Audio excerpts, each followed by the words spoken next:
Hi guys, and welcome back to WePC. Today we're going to be looking at the Alienware AW2720HF. It's a 240Hz refresh rate, 1 ms response time panel. It's IPS as well, and Alienware are classing it as the first IPS panel with native 240Hz resolution refresh rate. Off the top of my head, I think that's actually true. Obviously nowadays there's loads of 240Hz panels to choose from, so it'll be interesting to see how this one stacks up in a marketplace that's currently pretty flooded with some really nicely priced, well-designed monitors. So as you can probably imagine, as this is an Alienware monitor, it is tailored towards gaming. We're going to be putting it through all the usual tests, so that's testing the refresh rate, see how that 240Hz refresh rate stacks up. We're going to do a little response time test to see if there's any ghosting or screen tear.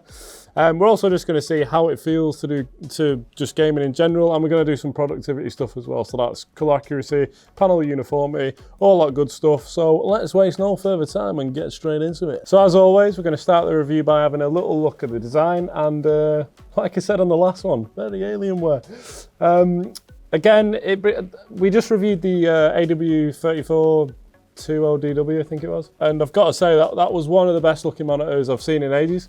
To be fair, considering it's a 27-inch monitor, it hasn't got any curve on it, it still looks really nice. This is the new Legend design language that Alienware are running with now. The main features as far as design goes is there's a really nice oval RGB zone at the back of the stand, which if you do have your monitor quite close to like a wall, you can see a little bit of illumination there. It looks pretty nice. It has 27 on the back, just like the 34-inch had the 34 there, which is quite cool. Overall, you'd have to say that they have sort of steered more towards the gaming styling than like a generic office style, which is cool. It's not overly gamey, but neither is it super boring either. So overall, I've always liked Alienware monitors in terms of design, and this is no different. This is the new design language is probably better, if I'm being completely honest. So thumbs up from me for design. Okay, so we're just gonna have a quick look at the stand before we move on to some gameplay. It's an area I always like to look at on monitors, more so with larger monitors, but it's still equally as important with small monitors. This one's pretty rock solid, to be honest. I mean, I'm hitting that quite hard, and I mean, there's hardly any movement. Quickly touching on speakers for anyone concerned. It doesn't have internally built speakers. I never use them anyway, even if a monitor does, but it does have an audio line in where you can hook your own speakers up if you want to do that. So that's always, you know, that's actually useful. So yeah, doesn't have speakers. Okay, so sticking with inputs briefly, you'll be happy to know that this monitor comes with a ton of versatility. It's got 3 USB 3.0s, one of which is a battery charging 1.2, which has more power than your generic USB 3.0, so it's good for charging your phone and things like that. It's got 1 USB 3.0 Type B. It's got 2 HDMI 1.4s, 1 DisplayPort 1.2. It's also got 1 3.5mm audio jack line out, so that's great for your external speakers if you want to attach those. And it's got 1 3.5mm audio jack for your headphones. So yeah, plenty of stuff going on there. Really versatile, and I think it's got more than its big brother, the 3420DW, which is, you know, always good news. Okay, so before we go into some gameplay, I'm quickly going to touch on the panel coating and the bezels briefly. As always, this panel uses a anti-glare matte finish with 3H hardness, which is pretty much standard nowadays for most gaming monitors. It does a really good job of reflecting natural light and man-made light sources. Because it's a flat screen as well, if you do experience any sort of reflections that are becoming a bit of a nuisance, you can easily just turn it and those lights should bounce off in another direction. It's not like a curved monitor where they'll actually, they're a pain where they sort of bounce back into you. Because you've got the flat panel there, you can easily just move that and it should be absolutely fine.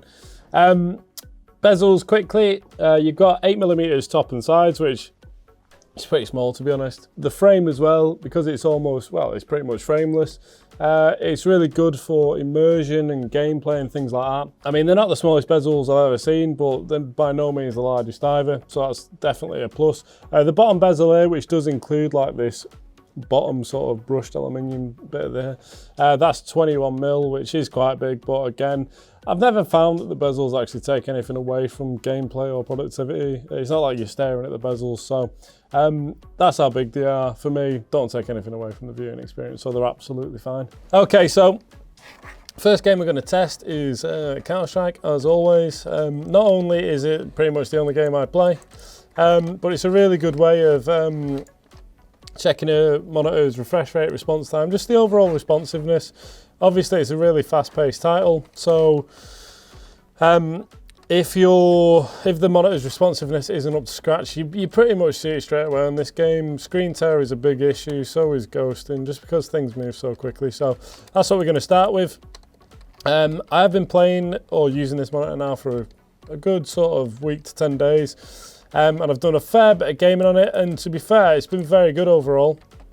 Just taking Counter-Strike briefly, as you can see, we're getting roughly 200 to 300 FPS. I should really cap that, to be honest, at 240, just so that G-Sync's not working too hard.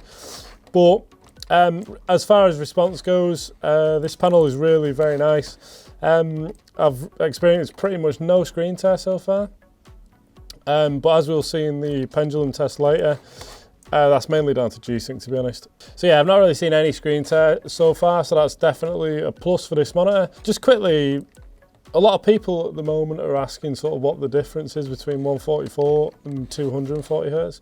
As we know, going from 60 to 144 really is like night and day for as far as overall viewing experience and the gameplay smoothness is concerned.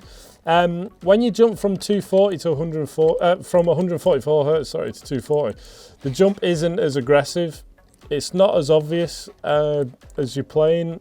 There is a bit of smoothness difference there. I mean, 240 Hz is slightly smoother, but it's nothing crazy. If you had them side by side, you could probably see the difference slightly. If you gave someone that's, you know, new to tech or new to gaming, and you let them play on a 144 Hz monitor, then we swapped it to a 240 Hz monitor, to be fair, they probably wouldn't be able to see the difference. I can only see the difference because I've been using a 144 Hz for a long time now, and when you do make the switch up to 240, there's a slight smoothness difference there, but nothing crazy. That being said, this monitor is very good as far as smoothness is concerned. This guy's jerking because he's actually lagging, but for a user of this monitor, I can't really knock it, to be honest, as far as refresh rate goes. Response time, this has got a 1ms response, which is, again, I mean, it's pretty standard for gaming monitors these days, 1ms, but it's still good to have. I've not seen any ghosting so far. That's when you sort of see like a ghostly trail behind images. You can sort of see it in the telephone wise when you move back and forward quite quickly, but obviously because this has got a good response time, that isn't the issue. Response time refers to sort of how fast the pixels can change colour. So obviously if you've got a slower pixel colour change time, there's going to be issues there with colour and like tracing and things like that. So overall, pretty good from a general viewing experience and a general gaming experience. Yeah. Right, okay, so we're quickly going to look through the on-screen display briefly. On a plus side, well, to be fair, the on-screen display is pretty good on this. I was going to say on the plus side, but there's loads of pluses really to this particular monitor. But they do use the joystick at the back, which is always preferable. I still, to this day, see companies that use like the 8 buttons under it, and it's like trying to unravel the mysteries of the universe, just trying to find your way around the on-screen display. Joystick is so much easier. You just press it in and then you click in the direction you want to go. So easy. That being said, we're going to have a quick look through some of the presets now. So we've got it in custom color at the minute because we did do a calibrated we did calibrate them on earlier, but we're going to flick it up through some of the other ones at the minute. So you've got about 10 to 12 options to choose from there. Standard is pretty much the closest you're going to get to sRGB. FPS a lot of people use, but one thing I will say about these presets is, especially the gaming ones, they are quite aggressive. So as you can see, they change the colour quite a lot. There'll probably be one on there that you do like. For me personally, I just like to use sRGB or a calibrated mode. We'll be putting our full calibrated profile on the website if you want to download that. But for me, I'm just going to scroll through some of these briefly and select them. Let's go with warm for now because I know that's quite an accurate color preset. Some of the actual game modes that you have on here, you've got a game enhancement section where it's things like you can set a timer on the screen. So you've got a frame rate counter, you've also got a display alignment section, which is where you can move the screen around to suit your preference. Right, okay, so there are your game enhancement modes. Here's your FreeSync. Obviously we've got that flicked to on. This is FreeSync and G-Sync compatible. So obviously if you've got an NVIDIA GPU, you can use G-Sync. If you've got an AMD GPU, you can use the FreeSync, so that's good. Response time is your overdrive setting. You can set it to super fast or extreme. For me personally, I did see a bit of overshoot using both extreme and super fast, so I just opted for fast. That was the best experience we got. You've got your dark stabilizer there, which is pretty common these days. It basically just lifts up some of the shadows. If you're playing a super, like Counter-Strike for example, I know this game is quite well optimized now, but some of the maps there is some dark areas, and if you have, I don't know, if you have your brightness quite low, it might be worth just popping the black equalizer on, because it will bring those shadows up and it'll make enemies easier to see. It's not like you're cheating or anything, it's literally just getting a slight edge over the competition, which is never a bad thing. You got your inputs there, pretty standard, DisplayPort, HDMI, etc. You got your Alien FX lighting there, which is all your RGB, which you can customize to your exact requirements. You've got your display options there, which is things like brightness and contrast. I've got those custom set to 64 and 75 just because that's what I feel is most natural to me and my viewing experience. I think 64 is 120 candelas as well, which is what we use to test our presets for the color accuracy. You can see more about that coming shortly. We're going to be doing a full color accuracy test in the following video. There's your audio settings, you've got your menu, and you've got your short keys there as well. And obviously you've got your other, which is just things like display information and that sort of thing. So overall, the on-screen display is really sort of intuitive, it's dead easy to use. You do have some buttons underneath the joystick as well, which are just your quick commands. You can just click those if you want to go straight to presets, or I think one's brightness. Yeah, so you can check those. That's always handy to have. Like the other Alienware monitors in the range, the on-screen display is always very good. So yeah, it doesn't really surprise me that this is also decent. Right, okay, so we've had a bit of a go on Counter-Strike, just to see how it handles. It would be nice to play like a full competitive match, but obviously no one wants to watch me get battered for 45 minutes. So we've just gone on deathmatch, but overall, I mean, I am pretty happy with it. Comparing this to other 240Hz monitors, like the Asus VG279QM, I believe, very similar experience. I think the colours are slightly better on this. Colours look really nice. Everything pops as it should do. So yeah, overall, I'm really happy with the way this has performed. That being said, let's put it through something a little bit more immersive, like some single player titles, just to see how it stacks up. I know this monitor isn't really geared towards that, but it'll be interesting to see. Check the colours out and the overall immersion that this monitor actually provides. So let's jump into those. Okay, so I've decided to load up Shadow of the Tomb just as a single player title, just get a bit of a taste of how much immersion this sort of panel can give you. The first thing I've noticed straight away right off the bat is the fact that it's a 1080p display, which is great for competitive titles where you just want to get high FPS. It does sort of diminish the pitch quality quite a lot. I mean, it looks pretty grainy. I'm lucky enough to use a 1440p and a 4K monitor on a pretty regular basis. And I mean, the picture quality takes a massive hit when you go down to 1080p. You can see it straight away. So for a game like this, straight away, I don't think it's the best, to be completely honest with you. But I mean, pitch quality aside, the colours look really nice. Lighting is obviously very good. We're running a 3080, I believe, at the moment, so you'd expect FPS to be good anyway. But we have got ray tracing enabled, so it does look really good. Just not as good as it could be if you're using something a little bit more geared towards the task, say. I don't know. The Alienware 34-inch that we tested last week is a perfect example of a monitor that you would want to use for a game like this. This I think is more geared towards competitive stuff, like Counter-Strike, what we've just played. So, whilst it's good, you can get a better experience by looking elsewhere, especially when you're paying this sort of cash for a monitor. Okay, so now that we've had a pretty comprehensive look at gameplay and how that feels in terms of refresh rate and all that sort of stuff, we're going to have a quick look at colour accuracy and panel uniformity, just for a productivity standpoint, and see how this would actually perform if you want to use this for like Photoshop, video editing and all that sort of thing. Okay, so to give you an idea of how the colour accuracy test actually works, we've got the display card set up now. We're going to run this software, which is going to cycle through a number of different colour gradients. This is going to capture what the Alienware is outputting. It's then going to compare it with what we class as true colour to get a good gauge of how accurate the colours are on this specific panel. This test will also measure luminance, white point, black depth, and obviously your average deltas, which is your colour variance. So we'll run that and see what results this monitor pumps out. Okay, so the test is finished and we've got the readings back. To be honest, I was pretty surprised at the results, to be honest. Usually when you get a monitor like this, which is tailored towards gaming predominantly, and they sort of focus most of their marketing around the refresh rate and the response time, you don't really expect the colours to be that great. Granted, this is an IPS panel, so it is going to have naturally better colours than, say, a TN alternative. But for me, if you're marketing it as a super fast game monitor, most of the time the colours usually sort of fall a little bit behind, they get compromised. That doesn't seem to be the case with this monitor at all. So I'll go through the results quickly. The white point was 6520, which is basically perfect as far as your white point goes. Black depth was also good at 0.11, which is very good. Contrast ratio, the monitor is rated at 1000 to 1, and this gave us 1043 to 1, so absolutely perfect. And the average deltas were 2.26 right out of the box, so I've literally done nothing to this monitor and it's got really good colours, to be honest.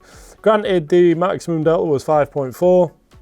That's not really a surprise, to be honest. Uncalibrated, most monitors do have some colours that, you know, vary quite a bit. I'll have a quick look. To be fair, it's literally one colour. The rest are all green and amber. So I was expecting to see more there, to be honest. But it's in the reds and it's 5.42. So, I mean, really out of the box, very good. You could easily do some like sRGB photo editing with this thing or video editing. So yeah, really impressed. I am going to run the same test now on a game mode, which is the monitor's preset there, just to see what that gives, because I imagine a lot of people that get this monitor do just flick it in game mode and leave it. It doesn't have an sRGB mode, so that's probably most people's next port of call. So I'm going to run that through, see how accurate it is, and yeah, see what that preset has to offer. Okay, so we've just finished doing the game preset colour accuracy test, and again, really impressed, to be honest. White point took a little bit of a hit, 6291 kelvins instead of the ideal 6500, but by no means bad. Black depth was pretty much exactly the same at 0.11. Contrast again over 1000 to 1, which is very good for this particular panel. And again, average delta is 2.2, really quite good, to be honest. The maximum delta did go up a little bit, 5.6. I imagine that's in the red again. Yeah, there you go. So overall, out of the box settings, that's two presets we've done there, and they've both been really good. They've been better than the more expensive 34-inch version of this monitor. So, I mean, you can't really knock that, to be honest. Most of that is down to the IPS panel. They do naturally offer better colours, usually better white points, things like that. So it doesn't completely surprise me that the results are good. But for out of the box, still decent. I mean, we've tested IPS panels before, which you'd expect to have really good colour accuracy out of the box, and they've just not. They've needed a little bit of tweaking, a little bit of calibrating to get them to where they need to be. So for me, the Alienware has done really well in this department. We did test all the other presets over on the website. If you want to have a look at any of those, there's about 10 to choose from. I didn't do all of them, but I did do a comprehensive look at a lot of them. So if you do want to have a more in-depth look at colour accuracy and things like that, you can swing by the website and check those out. A link should be in the description. Okay, so with the colour accuracy test out of the way, we're going to next run a panel uniformity test. That's where we split the screen into a 5x5 grid. We take the centre square as a reference, and then we measure each one and compare it to the centre square, really. It's a good way of seeing luminance deviation between the centre and the edges, because panels always seem to deviate luminance and colours the closer you get to the edges. So it'll be a good test to see how accurate the panel is and how uniform it is on a whole. So we're going to run that test now and see what results we get. Okay, so we've done a panel uniformity test, as you can see. I'll just get straight into it. Really impressed. One of the best panels I've tested as far as uniformity goes. Almost every segment on the screen is green, which is, you know, a huge positive. Like I said before, normally you see a bit of deviation around the corners where it'll be like, I mean, most of the time it's red because it sort of exceeds what is classed as, well, you can set it in the software itself, but usually the corners are red because it deviates too far from the reference square. But as you can see, pretty much all green. As we expected, there is going to be a little bit of deviation in the corners, but I mean, it's only by 9%, which is again still very good. So yeah, I mean, literally one of the best panels we've tested as far as uniformity goes. One thing I will say is when we do this test, you have got to take it with a pinch of salt because every panel is different in this department. The same for colour accuracy, really. It does go on a panel by panel basis. But you can take this as a rough guide as to what you can expect. We've tested 2 Alien monitors here in the last sort of week or so, and they've both been really good as far as colours and panel uniformity is concerned. So, I mean, if you are looking for a monitor that does both gaming and colour accuracy, I mean, I'd highly recommend this one. Okay, so colour accuracy and panel uniformity out of the way. I just thought I'd run for a quick pendulum test just to show you the sort of range that the G-Sync operates within. I know we've already gone over gameplay, refresh rates and things like that earlier on, but it's always good to check out G-Sync to make sure A, it's actually working efficiently and it covers the range that it actually says it does. So this panel is good for a range of 48 Hz, or basically 48 FPS to 240 FPS. G-Sync will work within that range. So all I do is I come over to G-Sync, set the minimum FPS to, I don't know, let's just set it to like 43. And if G-Sync works outside of that range, you'll see it starts to shudder, which I don't know if that's picking up on the camera, but you can clearly see there's clear screen tear and there's latency issues. It just looks terrible. It's not a smooth gaming experience at all, or just a smooth viewing experience. If we boost that up to say 50, which is within the range, you can see straight away there's an immediate difference. It's much smoother. You can tell G-Sync has actually made a difference there, and it looks really good, to be honest, even at 50 FPS. Because of the nature of G-Sync, you shouldn't see a difference between whether you've got 48 FPS or 240 FPS. So that's the beauty of G-Sync, really.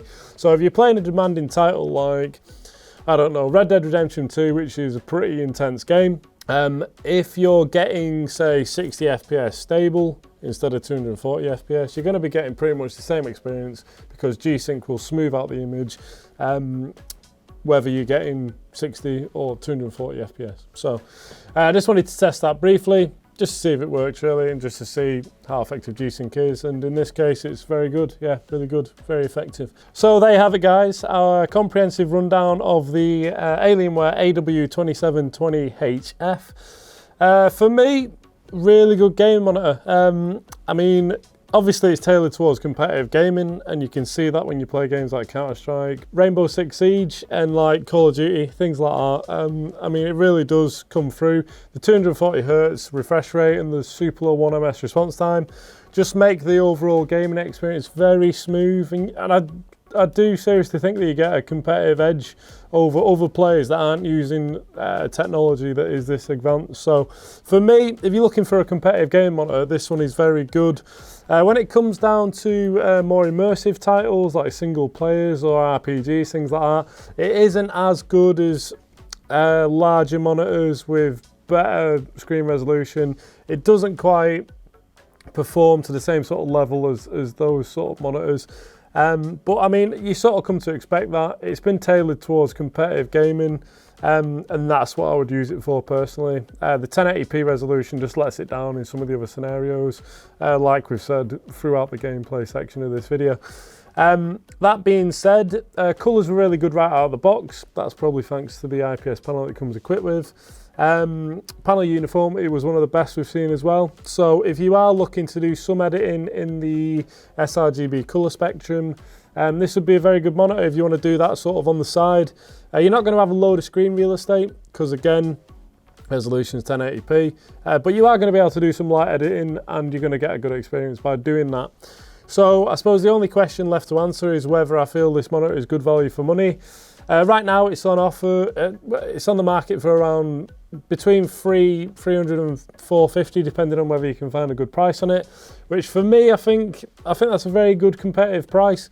If you're looking at other monitors within this sort of specific spectrum, 240Hz 1ms panels, which are 27 inch, you're not really going to get anything under $300. And once you pair the IPS panel and the color accuracy into this as well, you'd have to say that if you can get this monitor for around $400, it would be very good value for money, I feel. So guys, if you like the video, remember to click the old thumb jobbler underneath. You can subscribe by clicking the subscribe button. Remember to tap the old notification bell on, because that also helps us out. And there's some great content on the left there. All right, can't remember which one it is.